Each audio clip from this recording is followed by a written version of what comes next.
राजस्थान के बीकानेर में police station के सामने एक लड़का शंकर चाय बेचने का काम किया करता था। लड़का देखने में बड़ा ही हैंडसम नौजवान होता है। एक दिन जैसे ही वो चाय बेचने का काम कर रहा होता है तो सुबह के 9 बजे का वक्त होता है और इस पुलिस स्टेशन के अंदर एक जानवी नाम की 34 साल की खूबसूरत महिला हेड कांस्टेबल आती है।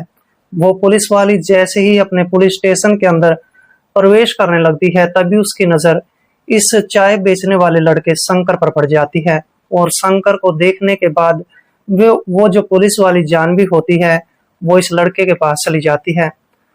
अब इसके पास जाकर वो इसको कहने लगती है कि मेरे लिए एक कप चाय का तैयार कर दो। शंकर जैसे ही पुलिस वाली जानवी को देखता है तो इसको देखकर बड़ा दंग रह जाता है, क्योंकि पुलिस वाली के जो शरीर की बनावट होती है वो काफी खूबसूरत होती है और शंकर इस पुलिस वाली जानवी को ऊपर से नीचे की तरफ देखने लगता है।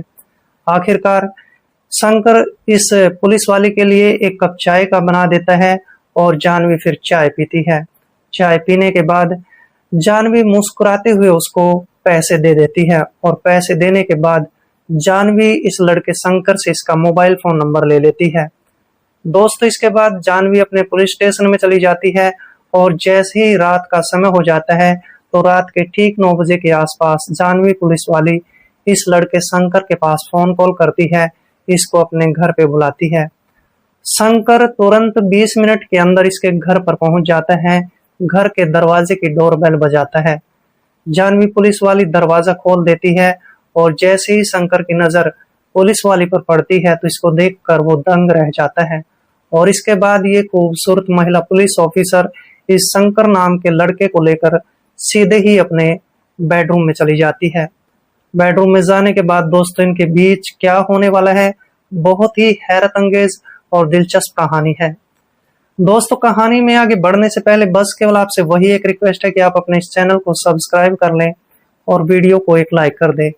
दोस्तों, आप जहां कहीं से भी हमारी वीडियोस को देखते हैं आप अपना प्यारा सा नाम और सिटी का नाम कमेंट बॉक्स में जरूर लिखें ताकि दोस्तों आने वाली वीडियोज में मैं आपका नाम ले सकूं। नमस्कार दोस्तों, मैं कुलदीप राणा। आज की हमारी सच्ची कहानी की शुरुआत होती है राजस्थान के बीकानेर से और इसी बीकानेर में एक पुलिस थाना लगता है जिसका नाम कालू थाना होता है और कालू थाने के अंदर एक महिला हेड कांस्टेबल पोस्टेड होती है जिसका नाम जानवी होता है। जानवी 34 साल की होती है, देखने में काफी खूबसूरत और सुंदर होती है। दोस्तों, जानवी के पति की 4 साल पहले कार एक्सीडेंट में मौत हो जाती है। जानवी इसके बाद अपनी दूसरी शादी नहीं करती है क्योंकि वह घर के जिम्मेदारियों को नहीं उठाना चाहती थी और इस तरीके से जानवी हर रोज अपने पुलिस स्टेशन में जाया करती थी और पुलिस स्टेशन में ड्यूटी करने के बाद अपने घर पर लौट आया करती थी। लेकिन दोस्तों, जानवी के पुलिस स्टेशन के ठीक सामने एक हरदेव नाम का व्यक्ति होता है जो कि चाय बेचने का काम किया करता था। पूरे पुलिस स्टेशन के अंदर इस हरदेव की चाय जाया करती थी और हरदेव चाय बेचकर काफी अच्छे खासे पैसे कमाया करता था। दोस्तों, आखिरकार हरदेव बीमार हो जाता है और जैसे ही हरदेव बीमार हो जाता है तो एक दिन वो अपने बेटे शंकर को कहने लगता है कि बेटा, मेरी तबीयत बहुत ज्यादा खराब रहती है और मैं चाहता हूं कि अब चाय बेचने का काम करना तुम शुरू कर दो। शंकर अपने पिता की बात मान जाता है और वो पुलिस स्टेशन के ठीक सामने चाय बेचने का काम शुरू कर देता है। शंकर का पहला दिन होता है और जैसे ही ये पुलिस वाली जानवी एक दिन अपने घर से पुलिस यूनिफॉर्म पहनकर अपने पुलिस स्टेशन में आती है तो पुलिस स्टेशन में प्रवेश करते समय इसकी नजर शंकर नाम के लड़के पर पड़ती है। शंकर जो कि देखने में काफी हैंडसम नौजवान था और उसको देखने के बाद ये पुलिस वाली जानवी अपने मन में सोचने लगती है कि मेरा पति तो गुजर चुका है और मुझे एक जीवन साथी की तलाश है जो मुझे सहारा दे सके। और ऐसी बातें सोचकर ये पुलिस वाली जानवी अब शंकर के पास चली जाती है। शंकर को कहने लगती है कि तुम्हारे पिता हरदेव कहाँ चले गए हैं। तभी शंकर कहने लगता है कि मेरे पिता की तबीयत काफी ज्यादा खराब रहती है, वो काफी बीमार रहते हैं और उनका एक ऑपरेशन भी होना है जिसमें कम से कम 20 से 25 हजार रुपए का खर्च आने वाला है। तभी पुलिस वाली हंसते हुए मुस्कुराते हुए कहने लगती है कि चलो तुम ऐसा करो, मेरे लिए एक कप चाय बना दो। शंकर हंसते मुस्कुराते हुए इसके लिए एक कप चाय का तैयार कर देता है। लेकिन शंकर की नजर जब पुलिस वाले पर पड़ती है तो शंकर भी उसको देखकर दंग रह जाता है, क्योंकि इस पुलिस वाले की जो शरीर की बनावट होती है वो काफी खूबसूरत होती है। शंकर इसको ऊपर से नीचे की तरफ निहारता रहता है। दोस्तों, इसके बाद पुलिस वाली चाय पी लेती है और चाय पीने के बाद शंकर को कहने लगती है कि शंकर, तुम मुझे अपना फोन नंबर दे दो, और तुम्हारे पिता की काफी तबीयत खराब रहती है, मैं तुम्हें 20,000 रुपये दे दूंगी, लेकिन बदले में मुझे तुमसे एक जरूरी काम है। उस समय तो शंकर जरूरी काम के बारे में पूछता तक नहीं है, क्योंकि शंकर को तो सिर्फ पैसे ही चाहिए होते हैं। और इस तरह से पुलिस वाली जानवी से इसका मोबाइल फोन नंबर लेती है, साथ में अपना मोबाइल फोन नंबर भी शंकर को दे देती है। दोस्तों, इसके बाद जानवी अपने पुलिस स्टेशन में जाती है, दिन भर ड्यूटी करती है, और ड्यूटी करने के बाद रात को जैसे ही अपने घर पर लौट जाती है तो खाना खाने के बाद वह अपने बेड पर लेट जाती है। तभी उसको शंकर की याद आती है, और इसके बाद जानवी तुरंत अपना मोबाइल फोन उठाती है और शंकर के पास फोन कॉल करती है। शंकर को कहती है कि शंकर, तुम्हारे पिताजी को ऑपरेशन होना है, तुम ऐसा करो, अभी इसी समय आओ और मुझसे 50,000 रुपये लेकर चले जाओ। जब तुम्हारे पिताजी स्वस्थ हो जाएंगे और फिर तुम जो है वो पैसे लौटा देना। शंकर खुश हो जाता है। शंकर तुरंत अपने दोस्त के पास जो है फोन कॉल करता है, उसकी मोटरसाइकिल मांगता है, और फिर इसके बाद जानवी के घर के दरवाजे पर पहुंच जाता है। दोस्तों, इसके बाद शंकर जानवी के घर की डोरबेल बजाता है, और फिर जानवी जैसे ही दरवाजा खोलती है तो देखती है कि उसके ठीक सामने शंकर खड़ा होता है। शंकर जैसे ही पुलिस वाली को देखता है तो उसको देखकर बड़ा दंग रह जाता है, हैरान रह जाता है, क्योंकि जानवी ने कुछ कपड़े ही ऐसे पहन रखे थे। और इसके बाद जानवी हंसती मुस्कुराती हुई इस लड़के शंकर को अपने कमरे के अंदर ले जाती है। कमरे के अंदर ले जाकर कुछ देर तक तो ये बातचीत करते हैं, और बातों ही बातों में पुलिस वाली जानवी इसको कहने लगती है कि मैं तुम्हें 50,000 रुपये देने के लिए तैयार हूँ, लेकिन शंकर तुम्हें मेरे लिए एक काम करना पड़ेगा। शंकर तभी पूछने लगता है कि मुझे ऐसा क्या काम करना पड़ेगा। पुलिस वाली जानवी साफ साफ शब्दों में शंकर को कहने लगती है कि तुम्हें मेरे साथ आज की रात गुजारनी पड़ेगी। शंकर हैरान रह जाता है। शंकर का मन जो है अंदर से गदगद हो जाता है।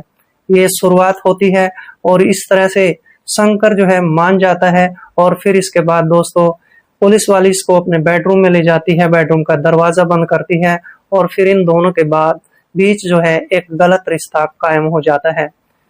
दोस्तों, गलत रिश्ता तो कायम हुआ ही था, लेकिन एक गलत काम भी होता है। पुलिस वाली जानवी इस लड़के शंकर की एक ऐसी अश्लील वीडियो तैयार कर लेती है जिसके बारे में शंकर को पता तक नहीं चलता है। दोस्तों, इसके बाद ये पुलिस वाली इस लड़के शंकर को 50,000 रुपये देती है, और शंकर 50,000 रुपये लेकर अपने घर पर लौट आता है। और दोस्तों, सुबह हो जाती है। सुबह के समय जानवी अपने पुलिस स्टेशन में जाती है, और शंकर अपनी दुकान पर आ जाता है। दोस्तों, आज की रात भी आती है, और आज की रात में भी ये पुलिस वाली शंकर को अपने घर पर बुलाती है। शंकर हंसता मुस्कुराता हुआ इसके घर पर आता है, और फिर से इन दोनों के बीच वही जो है काम होता है जो पिछली रात हुआ था। और इस तरीके से इन दोनों का सिलसिला यहाँ से शुरू हो जाता है। इसके बाद तो ये पुलिस वाली जानवी कभी इस लड़के शंकर को होटल में ले जाया करती थी, कभी इसको अपने घर पर ही बुला लिया करती थी। दोस्तों, लगभग 3 महीने का समय गुजर जाता है। अब लड़का इससे ऊब जाता है, लड़का इससे बोर हो जाता है, क्योंकि जानवी की उम्र लगभग 34 साल के आसपास की होती है, और अब इस लड़के को इसमें वो खूबसूरती, वो सुंदरता दिखाई नहीं दिया करती थी। दोस्तों, इसके बाद जानवी जैसे इस लड़के के पास फोन कॉल करने लगती है तो लड़का शंकर इसके फोन कॉल को ही उठाना बंद कर देता है। अब जानवी के पास कोई भी रास्ता नहीं बचा होता है। जानवी फिर एक दिन ऐसा काम करती है कि वह उन अश्लील वीडियोस को शंकर के मोबाइल फोन पर भेज देती है, और फिर इसके बाद शंकर के पास फोन कॉल करती है और कहने लगती है कि शंकर, अगर तुम आज रात मेरे घर पर नहीं आए तो मैं इन वीडियोस को वायरल कर दूंगी। अब जैसे ही शंकर उन वीडियोस को देखता है तो हैरान हो जाता है और सोचने पर मजबूर हो जाता है कि आखिरकार इस पुलिस वाले ने ऐसा काम कैसे कर दिया। शंकर सोचने लगता है कि पुलिस वाले ना तो अपने होते हैं और ना ये परायों के होते हैं, ये तो किसी के भी नहीं होते हैं। इसके बाद शंकर फिर से उस पुलिस वाली के घर पर जाता है और फिर इसके बाद इन दोनों में गलत रिश्ते बनने लगते हैं। आखिरकार दोस्तों 6 महीने का वक्त गुजर जाता है। अब शंकर परेशान हो जाता है, थक जाता है। आखिरकार एक ऐसा दिन भी आ जाता है जिसमें अब शंकर मजबूर होकर गलत कदम उठाने के लिए तैयार हो जाता है, क्योंकि शंकर के पास कोई रास्ता ही नहीं बचा था। अब जैसे ही रात के 10 बजे के आसपास शंकर अपने पिता हरदेव के साथ खाना खाता है, तो खाना खाने के बाद वह बेडरूम में चला जाता है और बेडरूम में जाने के बाद वो अपने आप को मारने की कोशिश करने लगता है। आखिरकार उसका पिता हरदेव उसको ऐसा करते हुए देख लेता है। हरदेव अपने बेटे से पूछने लगता है कि बेटा तुम आखिरकार ये गलत काम क्यों कर रहे थे। तभी शंकर रोने लगता है, गिड़गिड़ाने लगता है, अपने पिता को कहने लगता है कि पिता एक पुलिस वाली है जिसने मुझे बहुत परेशान कर रखा है। हरदेव अपने बेटे शंकर को पूछने लगता है कि वो कौन सी पुलिस वाली है। तभी शंकर हरदेव को कहता है कि आप उसे जानते हो, उसका नाम जानवी है। हरदेव जानवी के बारे में जब ऐसी बातें सुनता है तो बड़ा परेशान हो जाता है, सोचने पर मजबूर हो जाता है कि ऐसी पुलिस वाली मेरे बेटे के साथ ऐसा कैसे कर सकती है।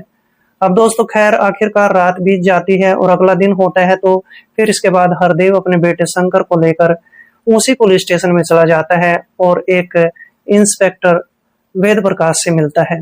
वेद प्रकाश को कहने लगता है कि आपके पुलिस स्टेशन के अंदर एक महिला हेड कांस्टेबल है जिसका नाम जानवी है।